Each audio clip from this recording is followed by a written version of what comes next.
সব কিছু নিয়ম মেনে বা আইন মোতাবেক সব কাজ সঠিক সময়ে হয় না। তার জন্য নিয়ামক সংস্থার বা সরকারের সদিচ্ছা থাকাটা খুবই এসেনশিয়াল বা আবশ্যক। কেন বললাম? দেখো, তোমরা দেখলে যে গত দুদিন যে কাউন্সিলিং প্রক্রিয়াগুলো হলো মাইনর সাবজেক্টে, তো মাইনর সাবজেক্টেই একাধিক কেন অনেক সাবজেক্টে অর্ধেক ভ্যাকান্সি খালি আছে, পূর্ণ হয়নি। সেখানে কমিশনের যুক্তি যে সেখানে নাকি যোগ্য ক্যান্ডিডেট পাওয়া যায়নি। তো এখানে আরেকটি বিষয় লক্ষণীয় যে সেখানে অনেক প্রার্থী, অনেক সেখানে ক্যান্ডিডেট কাউন্সেলিংয়ে উপস্থিত হয়নি। এটা কেন হয়েছে? এটার ভিন্ন কারণ থাকতে পারে। যে আমাদের মনে হয় যে এতগুলো যে স্টেজ টপকে এলো, সে লাস্ট কাউন্সেলিংয়ে স্কুল চয়েস করতে এলো না। এটা কেন? দেখো, এক্ষেত্রে অনেক ইন সার্ভিস আছেন যারা কিন্তু এই কাউন্সেলিংয়ে অংশগ্রহণ করেন। অবশ্যই ওনারা 2016 ইন সার্ভিস নয়, তারও আগে। তো সেখানে তারা মনে করছেন যে তাদের আগের পোস্টটাই সুইটেবল। কারণ সত্যি কথা বলতে এই 2025-এর এই যে প্যানেলের যে অবস্থা, যে কোনো মুহূর্তে মানে যে কোনো মুহূর্তে চলে যাওয়া খাতায় পরিষ্কার। এখানে যে কোনো মুহূর্তে প্যানেলটা কিন্তু চলে যাওয়ার অবস্থায় আছে, এবং সেটা ডিপেন্ড করছে আগামী দিনে কোর্ট থেকে কি জাজমেন্ট আসে তার উপরে। কাজে এখানে অনেক ইন সার্ভিস এক্সেপ্ট 2016 সেখানে অনেকে এই কাউন্সেলিং প্রক্রিয়ার অংশগ্রহণ করেন। তার জন্য একটা ভ্যাকান্সি কিন্তু খালি হয়েছে।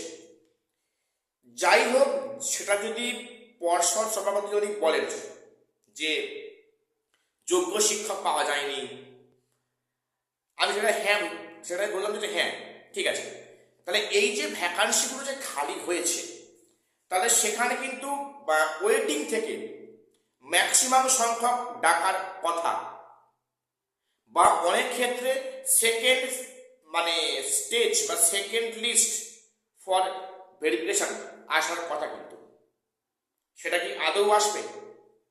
দেখা যাক কি হয়।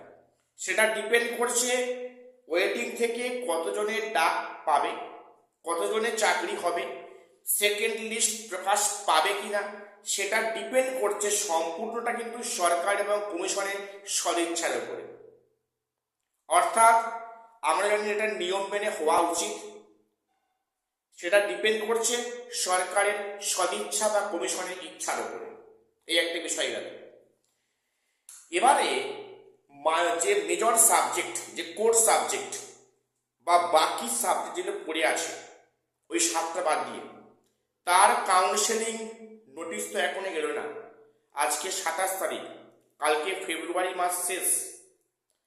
তাহলে এই যে বাকি সাবজেক্টের কাউন্সেলিং বিজ্ঞপ্তি কবে আসবে, এ নিয়ে অনেকে অনেক কথা বলছে। দেখো, সেটা এখনো সঠিক খবর জানা যায়নি।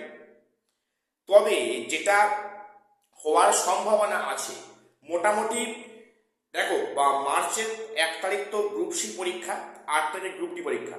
8 তারিখের পর যে কোনো সময়, যে কোনো দিন কিন্তু বাকি সাবজেক্টের একের পর এক কাউন্সেলিং নোটিশ আসতে পারে, সম্ভাবনা আছে। অনেকে বলছো যে মার্চের সেটা 10 তারিখ। দেখো, মার্চের 10 তারিখে হতে পারে, কিংবা 11, কিংবা 12, কিংবা 9। অর্থাৎ গ্রুপ সি গ্রুপ ডি পরীক্ষা না হওয়া অবধি, যেটা আমি শুনলাম যে গ্রুপ সি গ্রুপ ডি পরীক্ষা না হওয়া অবধি বাকি সাবজেক্টের কাউন্সেলিং এর কোনো বিজ্ঞপ্তি আসবে না, কোনো সম্ভাবনা নেই।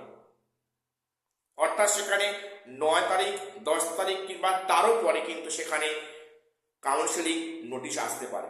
তবে এটা মনে রেখো, মার্চ মাস কিন্তু খুবই ইম্পর্টেন্ট এসএলএসটি 9, 10 এবং 11, 12 ক্ষেত্রে। কারণ যারা অলরেডি স্কুল চয়েস করেছে তাদের পর্ষদ থেকে অ্যাপয়েন্টমেন্ট লেটার দেবে কিন্তু মার্চের 2nd উইক থেকে নাগাদ। এবং সেক্ষেত্রে বাকি সাবজেক্টের কাউন্সেলিং প্লাস ক্লাস 9, 10 এর ভেরিফাই কাজ হয়তো মার্চে আরম্ভ হলেও হতে পারে।